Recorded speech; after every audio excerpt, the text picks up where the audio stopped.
Mais uma vez, bom dia a todos. Estou com a tarefa nessa manhã de dar continuidade ao que seria a nossa segunda mensagem nessa série de escatologia. Mas devido a algumas circunstâncias de viagem, tivemos que quebrar um pouco o roteiro cronológico, e programado que a gente havia estabelecido.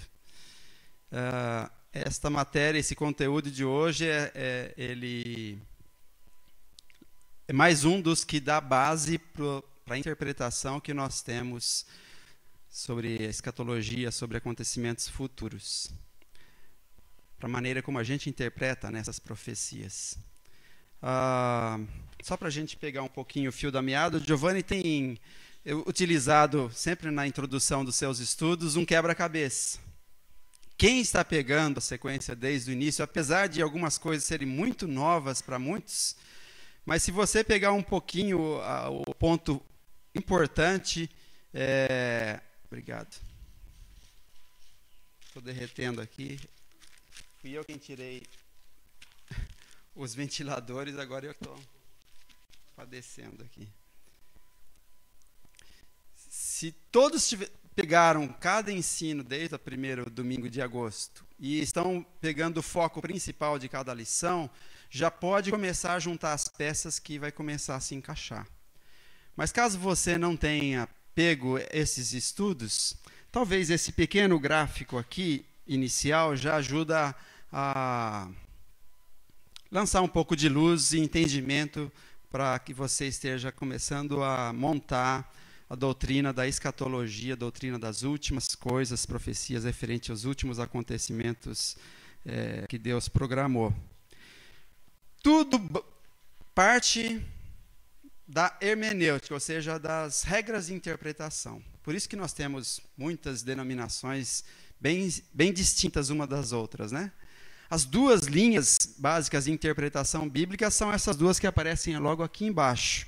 Tem o grupo que interpreta a Bíblia alegoricamente. Eles leem a história, veem os fatos, mas eles sempre buscam um sentido espiritual por detrás, um outro sentido que eles acham que é o mais profundo, buscar sempre atrás das palavras da história, por exemplo, um significado espiritual. Só que daí eles interpretam, às vezes, versículos do jeito que eles querem, conforme o gosto do pregador, do ensinador, ele começa a interpretar determinados trechos conforme quer. E dessa linha da interpretação alegórica tem surgido entendimentos de profecias como os amilenistas e os pós-milenistas, né? Que não acredita que exista um milênio literal de 1000 anos, né? Que não acreditam que tem uma tribulação de 7 anos, né? Que Deus vai então lançar o seu juízo, restaurando Israel e destruindo todos aqueles que não creem nele e assim por diante, né? E agora, aqueles que interpretam a Bíblia de forma literal, e isso foi na primeira aula que a gente deu isso, né? Ou seja, se eu estou querendo falar para vocês que isso daqui é um copo d'água, eu vou dizer, aqui eu tenho um copo com água. Eu não vou falar uma situação figurada para vocês entenderem que isso daqui é um copo com água. Então, quando Deus orientou os profetas e apóstolos, o que ele queria dizer, ele disse. Quando ele queria, atrás de alguma informação, ter um outro sentido, então o contexto indica que tem um outro sentido. Quando, por exemplo, Jesus fala, eu sou a porta. Logicamente, Jesus não é uma porta, né? Então tem um outro sentido por detrás. Quem entrar por mim, como é que a gente entra por Jesus, né? E daí, juntando as peças, a gente sabe que ele é a porta que entra para a gente ter acesso a Deus por toda a eternidade. Então, o próprio contexto indica quando uma situação é figurada, alegórica, mas o sentido natural da Bíblia é que ela deve ser interpretada literalmente, a não ser que o contexto indique o contrário. Essa foi a primeira lição. Eu expliquei a história e tudo mais, e alguns ficaram todos confusos aí, mas basicamente é essa. Tem um grupo que lê a história, mas interpreta alegoricamente, e tem um grupo que lê a Bíblia e entende literalmente, a não ser que o contexto indique que deve ter um outro sentido ali. Para esses que interpretam literalmente, aqui nessa coluna aqui, da minha esquerda aqui, olhando para lá, né? Saem todas essas linhas aqui de posicionamentos escatológicos, né? Lembrando que quanto mais literal, sinal de mais está aqui, sinal de menos está lá. Quanto mais literal, tem esses posicionamentos mais aqui abaixo. Quanto menos literal, mas continua ainda entendendo a Bíblia literal, tem os posicionamentos mais acima. O Gary deu um estudo sobre dispensacionalismo, né? Nós somos, desta igreja aqui, do Movimento dos Irmãos, somos dispensacionalistas, né? E isso é porque temos um entendimento mais literal. Somos pré-tribulacionistas, porque acreditamos que Jesus vai arrebatar a igreja antes da tribulação. A gente faz uma distinção entre arrebatamento da igreja e segunda vinda de Cristo. Uma coisa é uma coisa, outra coisa é outra coisa. Vai ter uma aula própria para isso, para mostrar essas distinções aí, né? Arrebatamento, Jesus, por exemplo, não vem até aqui à terra, ele vem nas nuvens, e num piscar de olhos, diz lá em 1 Coríntios 15, todos os santos mortos e vivos serão transformados e levados para a eternidade, né? Para o tribunal de Cristo, que o Giovanni já falou algum domingo desses aí. Agora, a segunda vinda de Cristo, não, Jesus vem, é visível, todo olho verá, é como um relâmpago que sai do Oriente, se mostra no Ocidente, e ele vem, calca os pés lá no Monte das Oliveiras, diz a palavra de Deus que o monte vai se fender, e se Deus disse que o monte vai se fender, vai abrir esse monte, tem a batalha de Armagedon, julgamento das nações e assim por diante, né? Antes de estabelecer o reino milenar. Mas esse é o posicionamento pré-tribulacionista, e quanto menos literal, daí foram surgindo posicionamentos midi-tribulacionistas, né, que Jesus vem no meio da tribulação, e é um mau entendimento, porque eles falam que os primeiros 3 anos e meio é uma falsa paz. Na verdade, quando a gente estudar a tribulação, vocês vão ver que já tem flagelos nas 3 primeiros anos e meio da tribulação. Não tem nada de falsa paz, não. Tem bastante catástrofes acontecendo de juízo de Deus, né? E tem os pós-tribulacionistas que acreditam que a igreja vai passar na tribulação e bem no final ela é levada e depois já volta imediatamente na segunda vinda de Cristo, né, para a batalha de Armagedon e tudo mais, né? E esse é um breve resumo do porquê algumas igrejas interpretam aquilo ali, amilenismo e pós-milenismo, e porquê outras interpretam desta forma aqui. Uma interpreta a Bíblia alegoricamente e outra interpreta literalmente, né?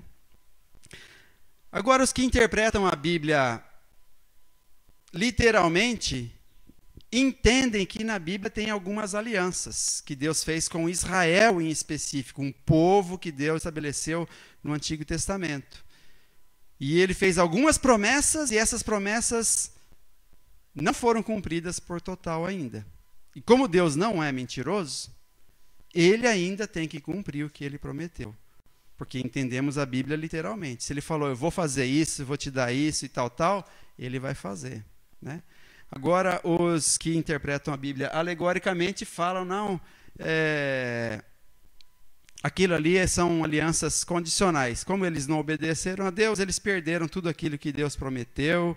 E como a gente vai ver agora de manhã, eles misturam igreja com Israel, e tudo que foi falado para Israel serve para nós também, e assim por diante, né? Por isso que, para quem gosta de música evangélica, tem que tomar um cuidado, porque muitas músicas evangélicas são feitas em cima de letras de situações do Velho Testamento, de palavras ditas para Abraão, por exemplo, que é específico para ser aplicado para o povo de Israel, e as pessoas cantam como se fosse para nós. Por exemplo, uma música que fala lá do onde você calcar a planta dos seus pés. Como é que fala lá a letra? Restituirei, alguma coisa assim. O santo que sabe essa música aí, né? Você lembra a letra?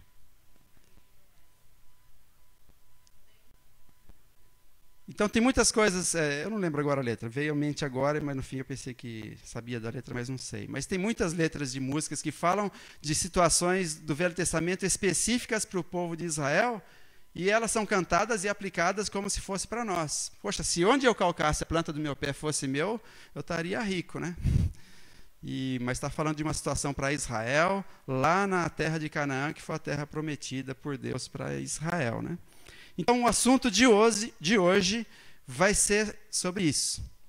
As alianças que Deus fez com Israel e a escatologia, o que tem a ver? Então, já por esse gráfico aqui, já está dando alguns sinais que tem alguma diferença na maneira de se enxergar. É o que a gente vai procurar de forma simples, e eu vou tentar não complicar. Parece que a minha primeira aula foi meia, como é que fala, acadêmica demais, né? Então, eu vou tentar ser simples para tentar me fazer entendido. Não sei se vocês leram o meu e-mail, mas eu mencionei que há alguns grupos que entendem de forma diferente essas alianças que Deus fez com Israel, né? Existe uma teologia, e o grupo que segue então essa teologia são chamados de aliancistas, né? São da teologia do pacto. Vou até colocar aqui o gráficozinho aí. E eles entendem que Deus tem basicamente apenas um pacto que ele fez com um homem. Um pacto que é geralzão e que ele é o principal, que todos os outros são ampliações e está tudo subjugado a esse pacto que Deus fez com o homem. Essa teologia do pacto, no caso aí no Pacto da Graça, fala de que Deus fez um acordo de salvar o homem através da obra de Cristo. E tudo que vem de outros pactos que ele fez com Israel tem que estar subjugado a essa informação aí. Por isso que eu coloquei aí embaixo o pacto abraâmico, pacto palestínico, davídico, nova aliança, todos estão subjugados a esse pacto aí. E não deve fugir deste pacto aí. Então, quando Deus fala, por exemplo, que prometeu para Israel que ele vai dar uma terra, que ele vai dar muitos descendentes, que ele vai dar bênçãos, eles espiritualizam essa informação. Porque não necessariamente tem que ser dado isso daí literalmente. Mas eles entendem como uma forma espiritual isso daí. Por exemplo, quando eles falam que na Bíblia, lá em Apocalipse 20, fala que Deus vai estabelecer 1000 anos de reinado de Jesus aqui na Terra, eles falam assim, não é 1000 anos literal. Jesus já está reinando com os santos nos céus.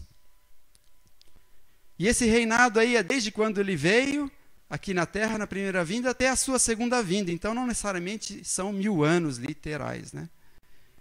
E todas as informações que eles pegam, então, eles não interpretam literalmente, mas tiram alguma lição espiritual por detrás. Na verdade, essa teologia do pacto, ou os aliancistas, eles falam assim, tem três informações importantes. Uma delas aconteceu antes do mundo ser mundo, antes de Deus formar o mundo. Eles chamam assim o pacto da redenção. É que Deus Pai entrou em acordo com Deus Filho, falando assim, olha, o homem um dia, quando a gente criar, vai precisar ser resgatado. E eu vou mandar você fazer a expiação no lugar deles, morrer no lugar deles. Isso aí para eles são chamados então de o pacto da redenção, estabelecido lá na eternidade, antes de Deus criar as coisas. Depois Deus criou as coisas, e criou Adão e Eva, e Deus foi lá e conversou com Adão especificamente, e fez o segundo pacto, o pacto das obras, né? Olha, aqui estão as condições para você viver, Adão. E dentro dessas condições, que para você ter relacionamento comigo perpetuamente, para sempre, você tem que acatar essas condições que eu estou estabelecendo. E dentre essas condições está você não comer da árvore do conhecimento do bem e do mal. Então, isso daí é chamado o pacto das obras. Ele tinha que ficar dentro daquelas condições para ter relacionamento com Deus para sempre. E assim, logicamente, o pecado não entraria no mundo. Mas Adão desobedeceu. aceitou a sugestão de Eva e deliberadamente ele desobedeceu. A Bíblia fala que Eva foi enganada. O Novo Testamento traz essa revelação. Mas Adão desobedeceu. Então entra esse pacto da graça, né? Que as condições para o homem ser salvo depende da graça divina, que é baseada na obra de Jesus Cristo. Então, para o homem ser salvo, ele tem que colocar a fé em Jesus Cristo. Então, esse é chamado a teologia do pacto ou aliancismo, que aquelas igrejas que eu mencionei para vocês no e-mail fazem parte, né? Igreja presbiteriana, luterana, anglicana, católica, congregacional e alguns batistas. Os batistas nessa área de escatologia eles são divididos. Muitos são amilenistas, outros são pré-milenistas e não há um acordo entre eles nesta área, né?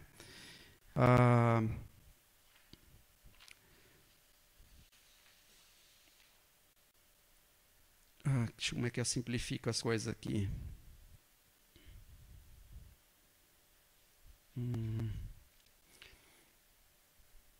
Nesse tipo de entendimento, a gente vai ler daqui a pouco as alianças que Deus fez com Israel. Nesse tipo de entendimento que os aliancistas ou a teologia do pacto têm, eles não fazem distinção entre povo de Deus. No sentido assim, por exemplo, para eles, Israel, que Deus estabeleceu através da descendência de Abraão, de ti farei uma grande nação, e começou lá com Isaac e tudo mais, então estabeleceu o povo de Israel, eles falam que a igreja é este novo Israel. Eles não fazem distinção entre Israel e igreja. Para eles existe um povo só, porque o pacto principal é o pacto da graça. Tudo que Deus faz e fala é para salvar o homem. Então, esse é o pacto principal. Então, tudo que ele está dando informação lá para Abraão, no pacto palestínico, para Davi, na nova aliança, tem que estar subordinado a esse pacto aqui. Por isso, não tem razão de separar Israel e igreja. Então, para eles, diferente de nós, eles não acreditam que a igreja começou no dia de Pentecostes, quando o Espírito Santo desceu sobre os apóstolos, e eles falaram na língua das nações que estavam ali naquela festa, e assim, então, começou a igreja. E eles também não acreditam que essa igreja vai ter o fim lá no arrebatamento. Para eles, é tudo um grupo só, o povo do Antigo Testamento com o povo da igreja. Agora, nós entendemos que Israel é Israel, tem informações específicas para Israel, e igreja é igreja. Começou no dia de Pentecostes e terá seu fim no dia que ela for arrebatada. E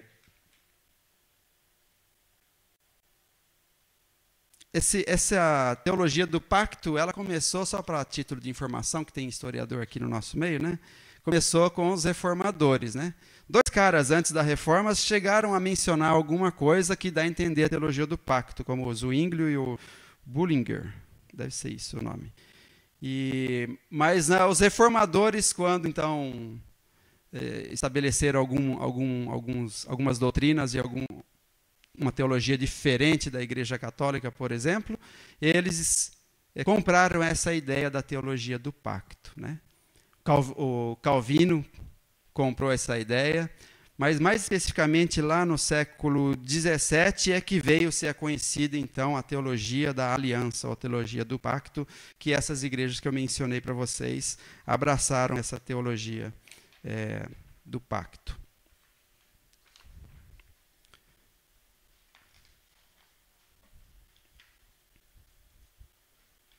Deixa eu pular a parte aqui que não necessariamente é interessante a princípio, só para não confundir. Enquanto quem é dispensacionalista pensa diferente deles, né? Os dispensacionalistas acreditam que Deus foi revelando progressivamente. Por exemplo, na época de Adão, eles ouviram falar o nome de Jesus? Não ouviram falar o nome de Jesus. Só ouviram falar que o filho de uma mulher esmagaria a cabeça da serpente. Então eles tinham que acreditar que Deus está lançando alguma promessa. É a primeira menção do Evangelho, né? Deus está lançando alguma promessa que vai vir um filho de uma mulher e que vai então destruir a Satanás. E eles acreditavam nisso. Depois Deus começou a dar indícios de figuras de linguagem sobre a morte de Jesus.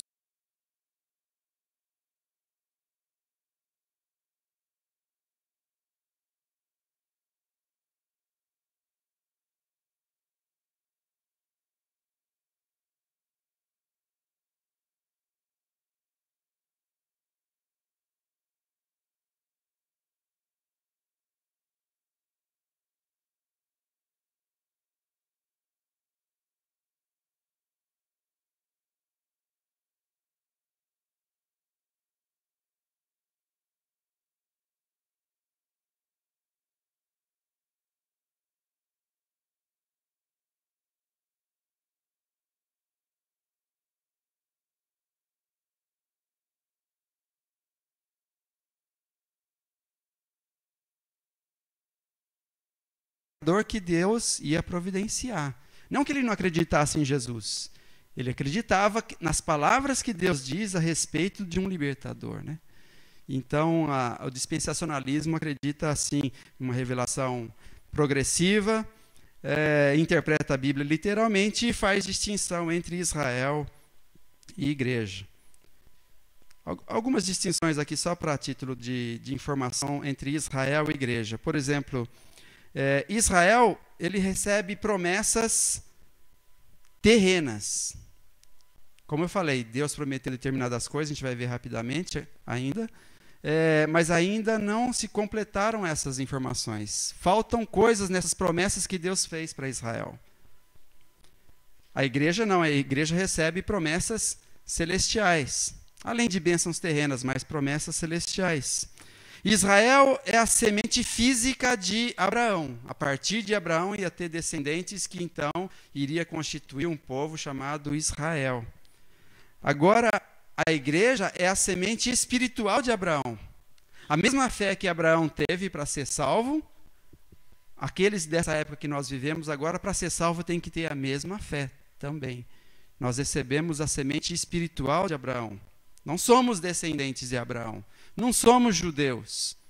Igreja não é Israel, né?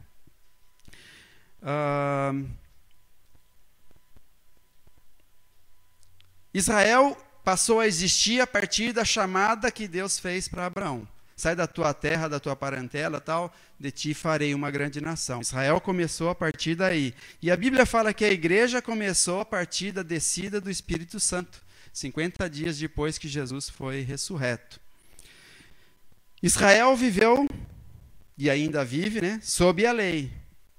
A igreja vive sobre a graça. Israel utiliza o templo e os rituais que Deus estabeleceu de sacrifícios, de ofertas, né, de primícias, e tudo isso eram sombras do que viria, do real, né? Agora não, agora a igreja já tem acesso ao santo lugar, ao santíssimo lugar. Nós temos acesso. Pessoalmente, eu posso conversar com Deus, eu estou livre para conversar com Deus agora, eu não preciso fazer rituais e nem depender de sacerdotes, né? Israel um dia vai ser restaurado, porque Israel agora está vivendo uma época que ele está espalhado por todo canto. E eles não acreditam no Messias, mas Deus fez promessa que um dia vai restaurar Israel. Agora a igreja não vai ser restaurada, a igreja vai ser arrebatada. Então, esses são os pontos principais de distinção entre Israel e igreja, e para quem interpreta literalmente e quem interpreta alegoricamente. Mas vamos falar agora aqui de alguns pactos. Deus fez 5 grandes pactos com Israel. Alguns são pactos chamados condicionais, que é assim, ó, se você fizer isso, eu te dou isso. Se você não fizer isso, vou te castigar por isso. Então era tipo assim, bênção vem por obediência e maldição vai vir por desobediência. São chamados de pactos condicionais. É condicionado a uma situação entre Deus e o povo com quem ele está fazendo aliança. Agora existem pactos incondicionais, que são unilaterais. É somente Deus prometia em cumprir. Não precisava que o outro lado se comprometesse também. Tipo quando a gente era criança, quando eu era mais adolescente, a gente fazia um acordo um com o outro, a gente dava o dedinho, não é? Você lembra desse daí? Enganchava o dedinho assim e puxava, alguma coisa desse tipo assim. A gente fez um acordo, uma aliança. Hã? Isso, né? Mas nesse caso aqui é como se só Deus desse o dedinho, não precisasse da gente ou do povo dele dar o dedinho. Ele fala assim, eu te prometo isso. E eu vou ser fiel em cumprir o que eu estou prometendo para vocês, independente da situação de vocês, né? E então vamos ver esses 5 grandes alianças. O primeiro deles é condicional. O que é condicional mesmo? Só para ver se vocês estavam aqui.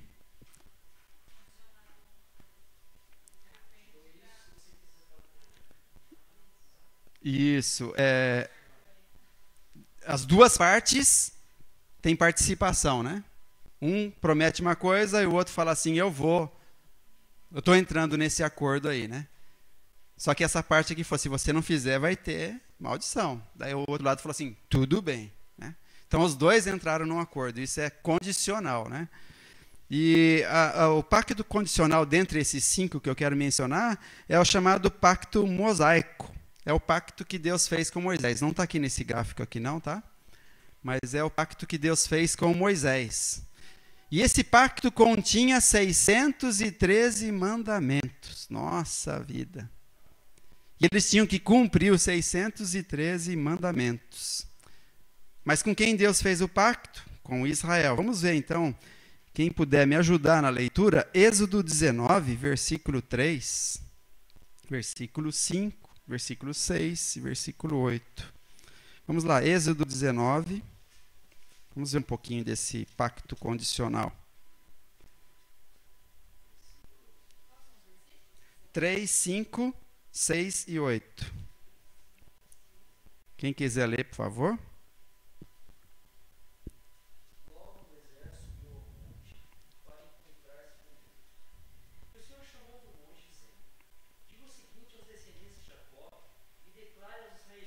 Então, presta atenção. Deus falando com Moisés, para dizer para quem? Os descendentes de Jacó aos israelitas, aos filhos de Israel. Agora o versículo 5. Pode pular. Agora, se me obedecerem fielmente, guardarem a minha aliança, vocês serão o meu tesouro pessoal em todas as nações. Embora toda a terra seja minha, vocês serão para mim um reino de sacerdotes e uma nação santa. Essas são as palavras que você dirá aos israelitas. Tá vendo? De novo essas palavras aí de Deus para Moisés, e isso você vai dizer aos israelitas, versículo 8. O povo todo respondeu unânime: faremos tudo que o Senhor ordenou. E Moisés levou ao Senhor a resposta. Ah, tá vendo o acordo aí? Deus está falando, eu vou fazer isso, isso, isso. Aqui eu só peguei os versículos que tem essa conversa, mas Deus vai dar para Moisés 613 mandamentos nesse acordo que ele está fazendo aí. E a resposta, Moisés ficou de conversar com o povo e ia trazer a resposta do povo falando que aceitaria essas condições de Deus aí. Pô, já pensou assim? Deus vai nos abençoar? Ele vai estar com a gente? Quem tem Deus tem tudo, né? Não tem inimigo que possa nos resistir. A gente aceita tudo que o Senhor está falando aí, porque vamos ter Deus, né? Unânimes. Então, esses daí são pactos condicionais. E a gente sabe que Israel não foi obediente. Por várias vezes não foi obediente. E lá em Levíticos 26, tem promessas de castigo. Ao ponto tal de serem cumulativos esses castigos, falando deles serem aprisionados por outros povos e falando deles serem espalhados por toda a terra. E isso está acontecendo. Israel está como se em disciplina nesse momento, espalhado por toda a terra. E mais um dia Deus falou que vai restaurá-los.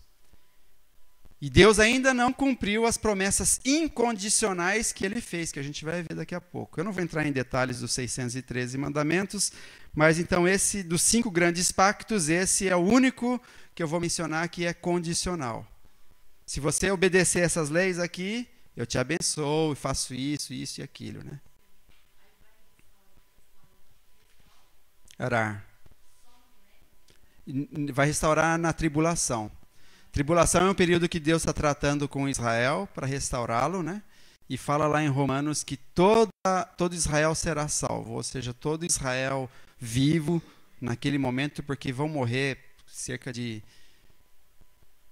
3/4, acho que, da população mundial, ou 2/3 pelo menos, e vão morrer israelitas. Mas quem estiver vivo, especialmente na segunda vinda de Cristo, realmente vai crer. Alguns vão crer durante a tribulação, mas muitos vão crer naquele momento que Jesus está vindo na segunda vinda. E esses aí que Paulo menciona em Romanos, que eles serão restaurados, né? E serão salvos. E daí eles que vão entrar para o milênio. Para eles, e a igreja vai estar lá, só que já com corpos glorificados.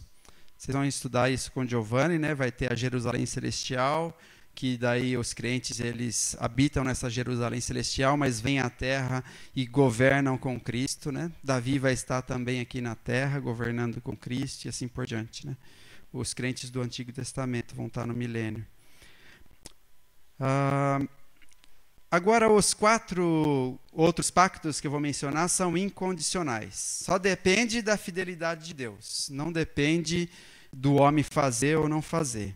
Então, vamos ver. Vamos vê-los, é esses que estão aqui neste gráfico que vocês estão vendo. Por exemplo, vamos começar com o pacto abraâmico. Gênesis 12.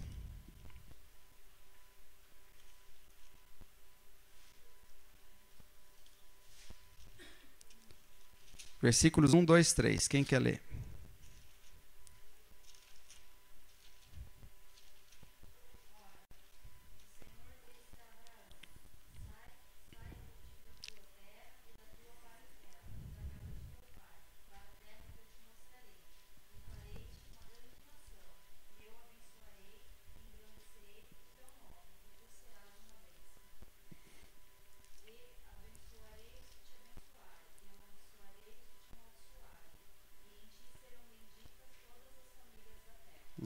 Por isso que países hoje em dia que conhecem a Bíblia, de certa forma, têm respeito por Israel.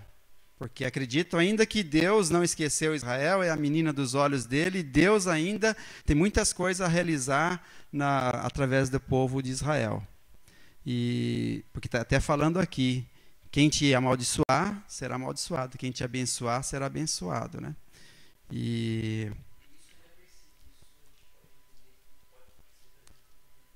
Sim. Inclusive, nações que abrigaram os judeus, né, que foram perseguidos, aí, são muito abençoados com a presença dos judeus, né? O Brasil expulsou os judeus daqui, né? Eles foram parar, sabe aonde? Lá em Nova York. E olha como é que é Nova York, né? Tem grana para dedéu, né? Porque tem muito judeu lá. E Deus ainda não esqueceu de Israel, né? Mas aqui está prometendo 3 coisas nesses 3 versículos aqui. Está prometendo que vai dar uma terra. Sai da terra que você mora aí, Ur dos Caldeus, e vai para a terra que eu vou te mostrar, né? Fala que vai fazer dele uma grande nação. E fala que ele vai ser uma bênção e vai abençoar outros também. Então, 3 promessas que Deus fez com Abraão. Essas promessas foram repetidas para Isaac, se for olhar lá em Gênesis 26, foram prometidas para Jacó, em Gênesis 28, e foram repetidas, de certa forma, para as 12 tribos de Israel, em Gênesis 49. Mas, a terra é para você e para os seus descendentes. O povo que vai sair da genética do Abraão é que vai ser a nação eleita por Deus, escolhida por Deus, que é Israel. Os povos que quiserem conhecer o Deus verdadeiro vai ter que ser através de Israel, porque ela é a nação que Deus está estabelecendo para divulgar a Deus, né? E eles serão uma bênção e vão abençoar outros. Como é que o povo de Israel consegue abençoar outras nações? Hoje em dia a gente sabe que o descendente principal ou mais destacado para abençoar outras nações é Jesus Cristo. Jesus Cristo vem de Israel, né? E vem da tribo de Judá. E ele que traz essa extensão de bênçãos que Deus prometeu lá para Abraão, para outras nações. Eu e você, brasileiros, australianos, americanos, italianos, somos abençoados baseados em Jesus Cristo. Mas tudo tem a ver com essa promessa também que Deus fez para Abraão, que seus descendentes iriam abençoar as outras famílias da terra.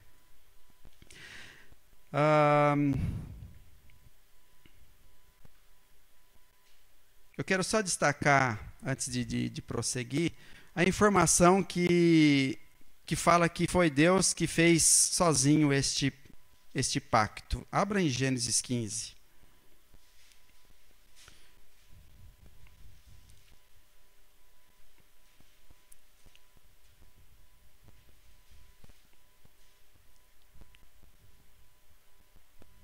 No versículo 7 fala assim, eu sou o Senhor que te tirei lá do Ur dos Caldeus. Você lembra, Abraão? Te chamei lá da sua terra, para te dar por herança esta terra. Daí perguntou a Abraão, Senhor, Deus, como saberei que hei de realmente possuir isso que o Senhor está prometendo para mim? Nem não só terra, mas uma descendência grande, e também serei uma bênção e vou abençoar até outras nações, né? Respondeu-lhe, toma-me uma novilha, uma cabra e um cordeiro, cada qual de 3 anos, uma rola e um pombinho. Ele tomando... Deixa eu só ler qual versículo aqui. Isso. 9, 10, 11, 14. Tá. Ele tomando todos esses animais, partiu-os pelo meio e lhes pôs em ordem as metades, umas defronte das outras, e não partiu as aves. As aves de rapina desciam sobre os cadáveres, porém Abraão as enxotava. Ao pôr do sol, caiu profundo sono sobre Abraão, e grande pavor e cerradas trevas o acometeram. Então lhe foi dito, sabe com certeza que a tua posteridade será peregrina em terra alheia, e será reduzida à escravidão, e será afligida por 400 anos. Mas também eu julgarei a gente que tem de sujeitar-se, depois sairão com grandes riquezas. E tu irás para os teus pais em paz, será sepultado e ditosa velhice. Ele está profetizando o que vai acontecer com Israel, né? Na 4ª geração tornarão para aqui, porque não se encheu ainda a medida da iniquidade dos amorreus. E sucedeu que, posto o sol, houve densas trevas, e eis um fogareiro fumegante e uma tocha de fogo que passou entre aqueles pedaços. Naquele mesmo dia, fez o Senhor aliança com Abraão, dizendo, a tua descendência dei esta terra, desde o rio do Egito até o grande rio Eufrates. Essa expressão aqui, que passou um grande fogo, fala da manifestação de Deus passando no meio daqueles animais que foram cerrados no meio e colocado uma parte para cá, uma parte para lá. Mostrando assim, ó, eu que estou vindo e fazendo um acordo com vocês. Aqui não precisou a parte de Abraão prometer nada, não, eu aceito, eu prometo e assim por diante. Somente Deus está fazendo esta aliança e essa promessa aqui.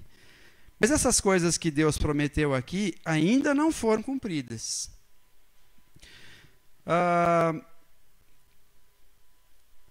Se a gente fosse ler Deuteronômio 29, alguns versículos, e o 30, como está ali nesse quadro mais laranja aqui, existe a aliança palestínica, que reforça a promessa que Deus fez de uma terra para Israel. Eu te estou dando essa terra, vai daqui até ali, do norte aqui e o sul até aqui. Deus tem prometido essa terra. Inclusive eu pus aqui um mapa aqui. Está aqui. Quando a gente lê os versículos da terra que Deus prometeu, seriam mais ou menos esse trecho de terra que está mais em amarelo aqui. Mas nunca o povo de Israel conseguiu ocupar todo esse território aqui. Pode ver que pega até ali, o que é o Iraque hoje, né? Mas nunca Israel conseguiu. Eu tenho um outro mapa só para comparar. O que está em vermelhinho, deixa eu ver aqui, em roxo aqui, são terras que Saul conseguiu quando foi rei. O que está mais aqui, nessa outra cor aqui, são terras... Você está dando risada porque vocês estão achando que eu sou daltônico, né? Que cor que eu dou? O roxo está aqui, nem aqui. Púrpura. Tá. Púrpura e roxo é quase a mesma coisa, mas tudo bem. Púrpura aqui é Saul. Esse roxo aqui são terras que Davi conseguiu, durante o seu reinado, conquistar. E o Salomão, que veio logo após, ele continuou com as terras que Davi conquistou e conseguiu mais aquele trecho ali em cima. Olha o tanto que eles conseguiram. Não se compara ao que Deus prometeu aqui. Se eu tirar aqui o mapa de novo. Olha aqui. Eles conseguiram algo só por aqui, assim, ó, vai até ali em cima e ficaram aqui. Olha o tanto de terra que Deus prometeu. E como eu falei, é uma aliança incondicional. Se ele prometeu, ele vai dar, ele vai cumprir. Só que isso nunca aconteceu. Então, obrigatoriamente, para quem interpreta a Bíblia literalmente, deve existir algum tempo na história que Deus vai ter que cumprir a sua palavra para com Israel.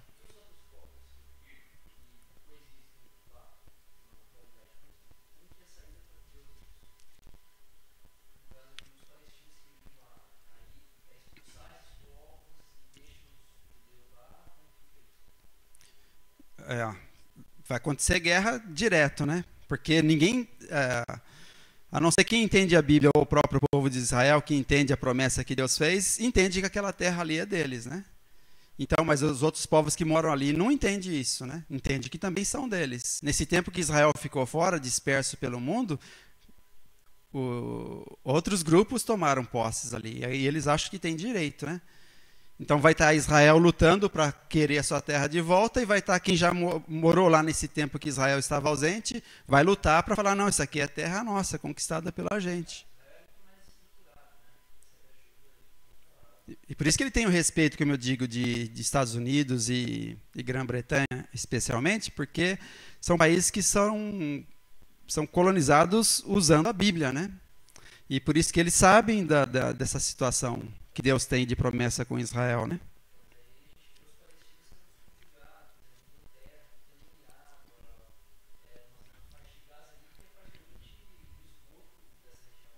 Uhum.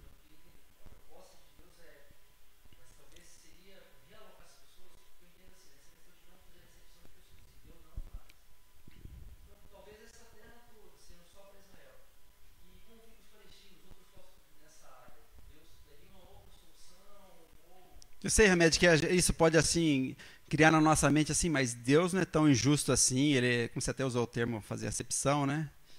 E ignorar esse povo que está lá e tal. Eles vão falar que Deus sim. Interessante que Deus já havia falado lá, você vai para aquela terra lá, e você vai, quando saíram do Egito, né, você mata todo mundo que estiver lá. Porque eles são pagãos, não temem a mim, e expulsam todos eles. Eles nunca fizeram isso por completo. E eles pagam o preço até hoje, né? Não, o povo de Israel, em várias épocas, sempre assim ficava agradando. Não, deixa eles morarem ali, um pedacinho de terra ali, não matava o rei e tal, ficava ali entre eles. E nunca expulsaram e destruíram todos os povos como Deus havia pedido, né? Até esse fato de Deus pedir para matar todos, já assim, é uma informação assombrosa, né?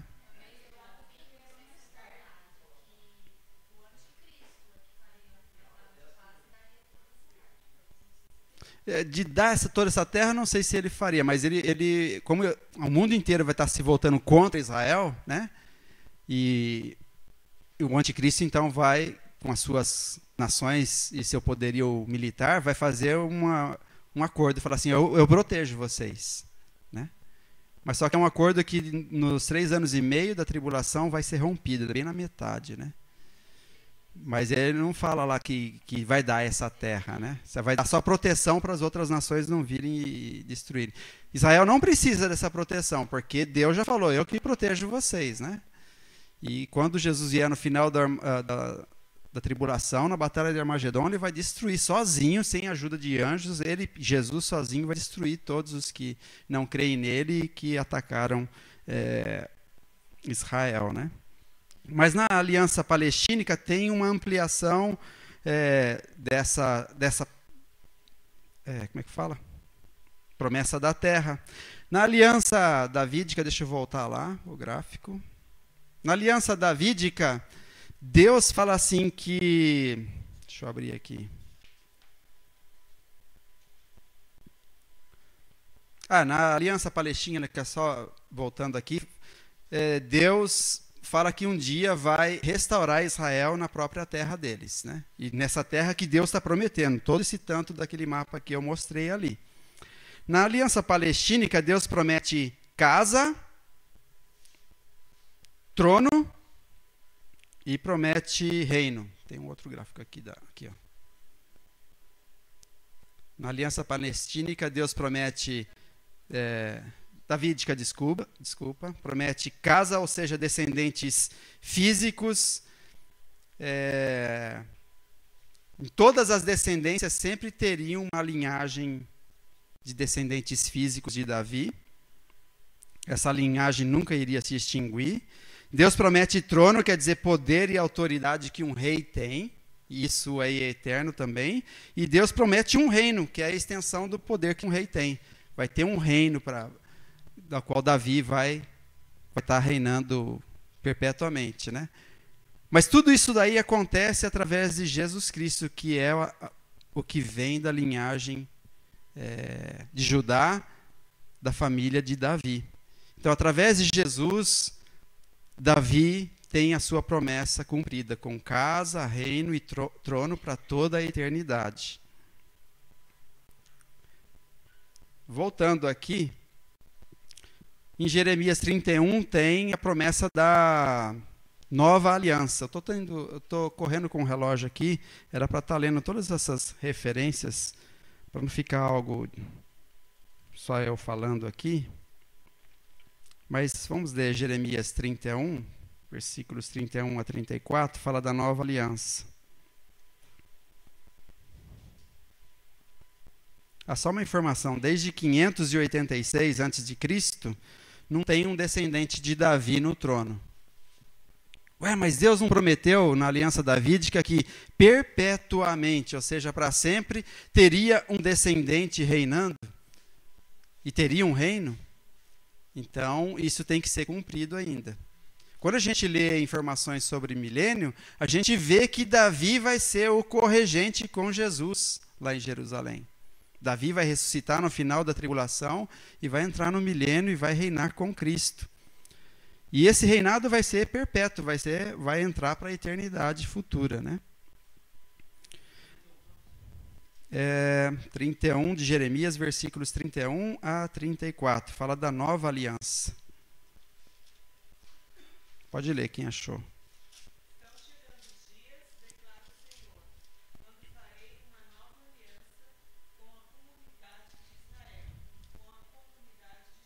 Você viu, com Israel e Judá, falando aqui da divisão que houve das 12 tribos, né? As 10 tribos para o norte ficou chamado Israel e as 2 tribos do sul ficou chamado Judá. Então está falando que Deus está fazendo uma aliança com todo o povo de Israel ali, né? Tribos do norte e do sul.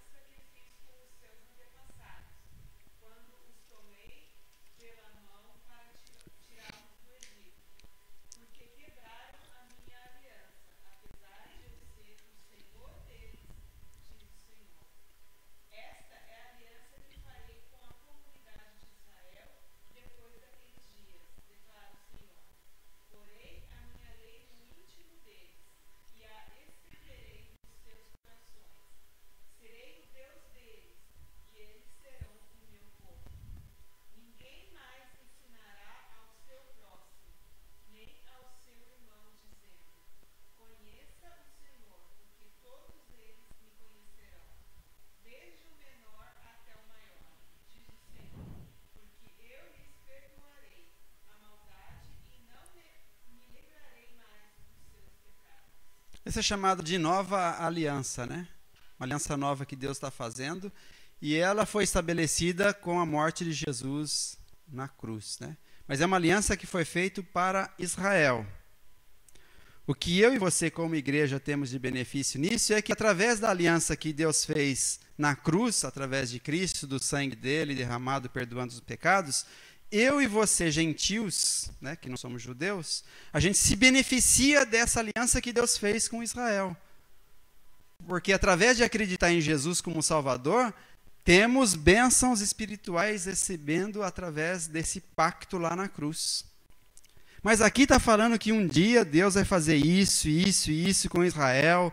Não vai precisar que alguém fale de Deus, não. Deus vai permear tanto a vida deles que todo mundo vai saber quem é Deus. E isso um dia vai acontecer. Deus vai mudar o coração de Israel. E isso vai acontecer lá quando Deus restaurar Israel lá no futuro. Isso ainda não aconteceu. Porque hoje em dia Israel não acredita em Jesus. Não acha que Jesus é o Messias, o prometido. E justamente Jesus que é o que estabeleceu essa nova aliança aqui de Jeremias, esse novo pacto. Poxa, se eles não acreditam em Jesus, ainda não conseguem experimentar dos benefícios dessa nova aliança. Mas vai chegar um dia que Deus vai abrir a mente deles e eles vão enxergar o que Deus intencionava nessa nova aliança aqui.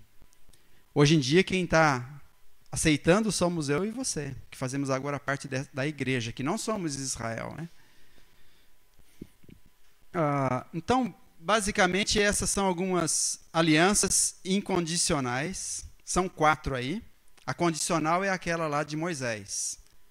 Se vocês obedecerem, tem bênção. Se desobedecerem, tem maldição. Quantos mandamentos naqueles 613 que Deus deu para Moisés, eu e você temos que obedecer? São 613 mandamentos na aliança mosaica. Quantos mandamentos eu e você temos que obedecer?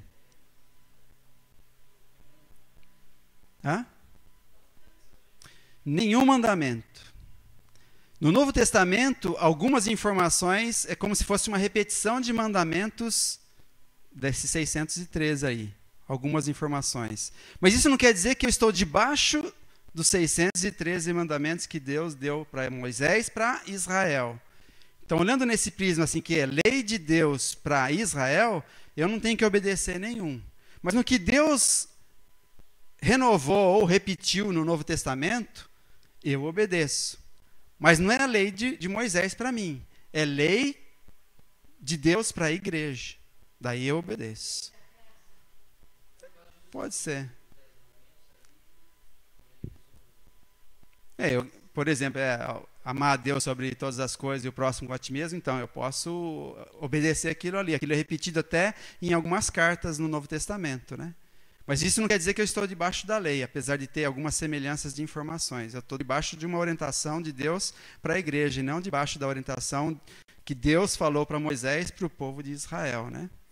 E essa, então, é uma aliança condicional. E daí tem essas outras 4 que são alianças incondicionais. Olha aqui esse outro mapinha aqui. Eu não tenho um negocinho de apertar igual o Giovanni tem, né, que é mais sofisticado, né? Aqui está a aliança condicional, a aliança mosaica, né? Cristo, então, é o fim da lei. Não fala lá em Romanos, o fim da lei é Cristo? Para a justiça de todo aquele que crê. Então, Jesus cumpriu todos os 613 mandamentos. Ele não deixou nada por fazer. A lei aqui, essa daqui, na verdade, era para mostrar para o povo de Israel, tá vendo? Vocês não conseguem. Se vocês não dependerem de mim e contarem comigo, sempre vocês não conseguem.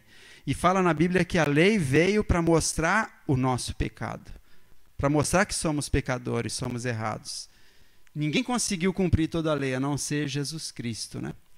Agora aqui estão as 4 que são incondicionais, que só foi Deus que falou, eu prometo, eu prometo, eu prometo. E elas ainda têm alguns detalhes que precisam ser cumpridos ainda, né? Então tem a aliança abraâmica e dela tem as 3 linhas de informações, né? Que era terra, descendente e bênção para todas as nações, né? A palestínica é um reforço da promessa da terra. A davídica é um reforço da promessa de um reino de descendentes, né, para todo sempre. E a nova aliança está falando de bênçãos para todas as nações. É um reforço dessa promessa aí. E essa daqui já estamos experimentando aqui. Porque se a gente crê em Jesus, a gente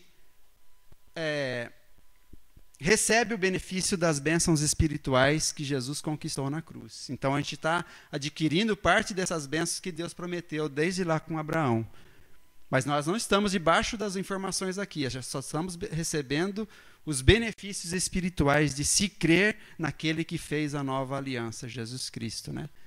Agora, promessa de terra que ainda não foi cumprida, promessa de descendência em um reino perpétuo, ainda estão por se cumprir. E a gente acredita que vai ser, então, no reino milenar. Aqui vai ter um trecho aqui de 7 anos, né? Que eu não coloquei, só para não confundir.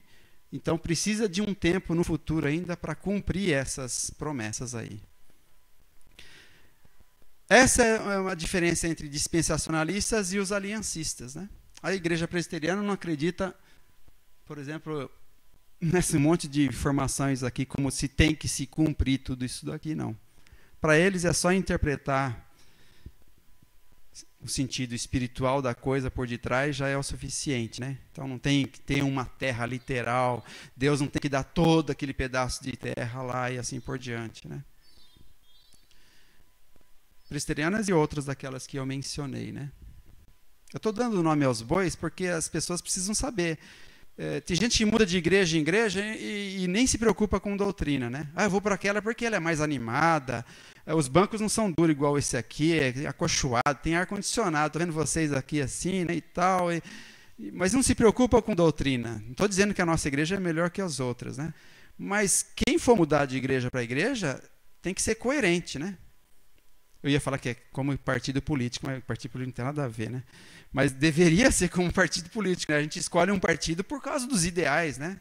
Eu acredito naqueles ideais. Agora tem gente que muda de igreja por outras preferências. O Gary vai mencionar alguma coisa, Gary? Só uma pergunta, Silvio. Todas essas alianças envolvem promessas divinas, né? Por algum motivo, você não mencionou a promessa feita com Noé. Eu pulei porque essas 5 seriam as grandes mais. Eu falei, são 8 alianças que tem no Velho Testamento, né? E eu quis destacar só essas 5 que são mais relevantes para a escatologia, principalmente, né?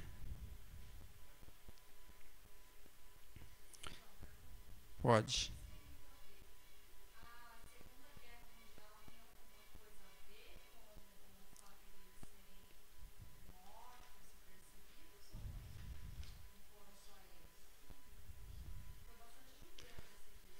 Foram. Tem a ver?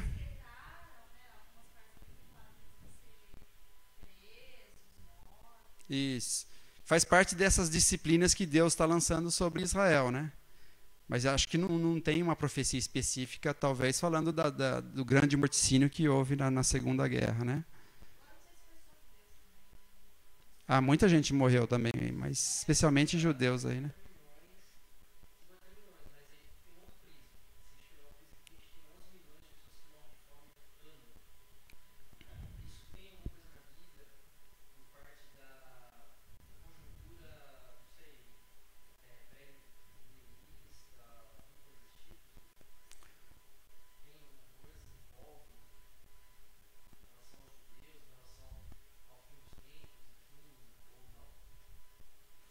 E não entendi o cerne, eu perdi acho que o início da sua informação.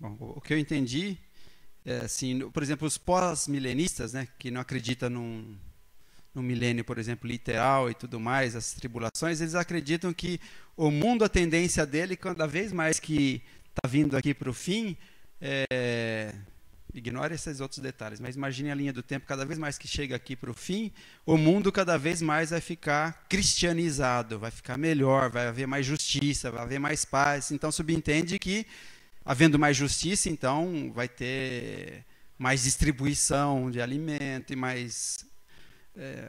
igualar muitas coisas aí, né, que hoje em dia não tem. E daí, então, depois que o mundo ficar cristianizado, daí então Jesus vem, né? E daí acontece um juízo só, eles não distinguem tribunal de Cristo de juízo final, é um juízo só para crentes e incrédulos e assim por diante, né? Mas os que entendem a Bíblia literalmente, daí entra dispensações e a gente vê que parece que o mundo está indo cada vez mais ficando degradado, sendo destruído, né? Até moralmente a Bíblia fala que o amor vai se esfriar e tudo mais, né? Os filhos serão desafeiçoados, né? Vão ignorar os pais e tudo mais, e blasfemar contra Deus. Então parece que essa é a tendência de quem entende a Bíblia literalmente, né? Não sei. Se a gente ficar olhando o curso da história, não está parecendo que o mundo está sendo cada vez mais cristianizado, né? Se piorar, sim. Isso. Só no milênio que daí vai ser restaurado. O ponto mais crítico da história da humanidade é a tribulação. Até podia tirar grande tribulação, porque o termo grande tribulação ali, ele se aplica mais na segunda metade, né? Então o termo ali é tribulação, e é o ponto mais crítico da história da humanidade, né? As catástrofes, as destruições que haverão. Mas daí terão 75 dias entre a tribulação e o milênio, que Jesus vai restaurar a terra, e onde havia sertão e como é que fala? Deserto vai florescer e tudo mais, e vai ter uma harmonia tal, quase como lá no Jardim do Éden, antes do pecado, né? Porque tem paz e justiça. Jesus está literalmente ali reinando, ele fará paz e justiça. Satanás, as forças inimigas espirituais do mal estarão aprisionadas, então sem influência demoníaca, e por isso que então vai ter um ambiente muito favorável aqui no milênio. E é nesse momento aí que Deus vai dar toda aquela terra para Israel, vai fazer aquela nova aliança no coração dos israelitas e assim por diante. Todas aquelas promessas lá.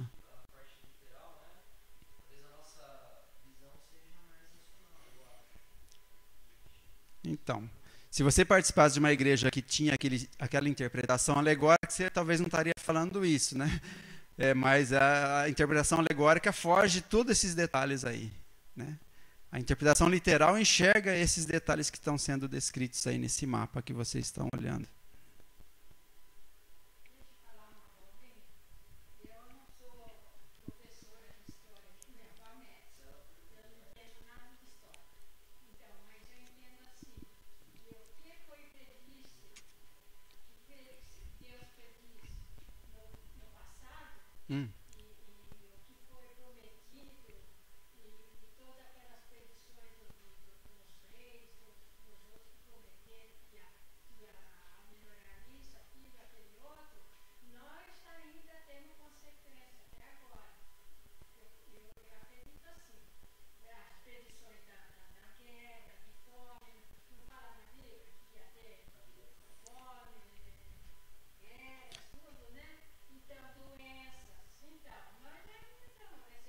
Bom, isso a gente recebe desde quando o pecado entrou, porque tudo isso é consequência do pecado.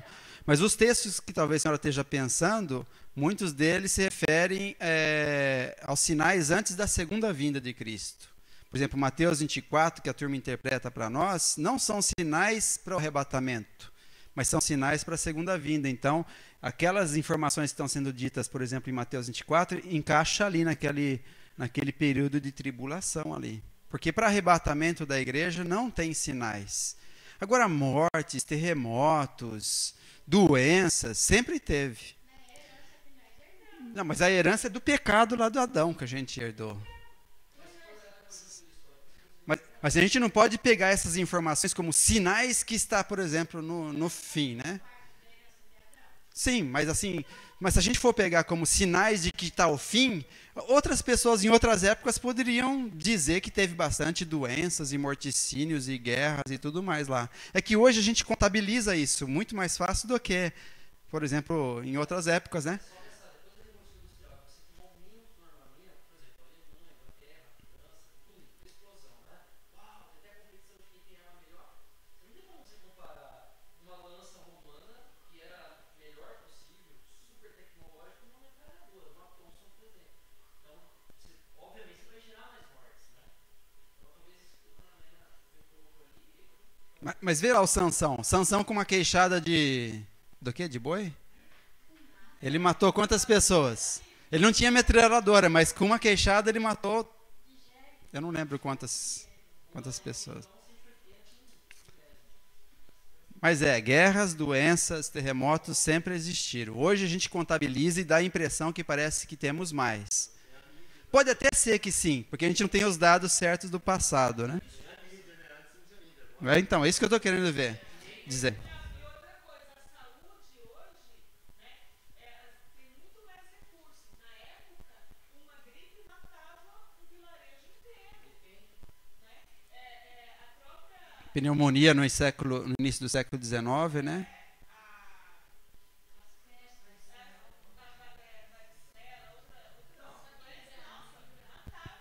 Só você deu o choque entre os espanhóis e os índios, as décadas, os maias. Agora mata porque tem menos médicos para cuidar da gente. Finalizando, porque o nosso tempo já foi e o calor continua, só queria dizer assim, se você não entendeu patavinas do que a gente falou aqui, eu queria dizer que tem duas linhas para se entender, tá? Ou você vê que todas essas informações que a gente leu até de uma forma muito rápida, pulamos alguns versículos, como assim apenas informações para ser entendida, ser espiritualizada, né, não literal, ou você entende que Deus falou, ele vai cumprir. E como até hoje ele não cumpriu essas informações, há necessidade na história da humanidade de Deus cumprir essas informações. Senão ele vai sair por mentiroso para quem entende a Bíblia, a princípio, de forma literal. Pô, se até, por exemplo, Cristo, ele sempre cumpriu literalmente as coisas que ele falou, por que de lá para cá ele não cumpriria literalmente o que ele falou? Então levem isso com vocês. A ideia de estudar as alianças e o que tem a ver com escatologia é que o que ele falou lá, ainda muita coisa não se cumpriu. Precisa de um tempo na história para se cumprir, que é o que a gente vai continuar vendo, tá ok? Então esse é um resumão aí da pós-milenista. Não. São só maneiras de se interpretar profecias a respeito do futuro. Tá ok? Muito obrigado pela atenção. Vamos orar.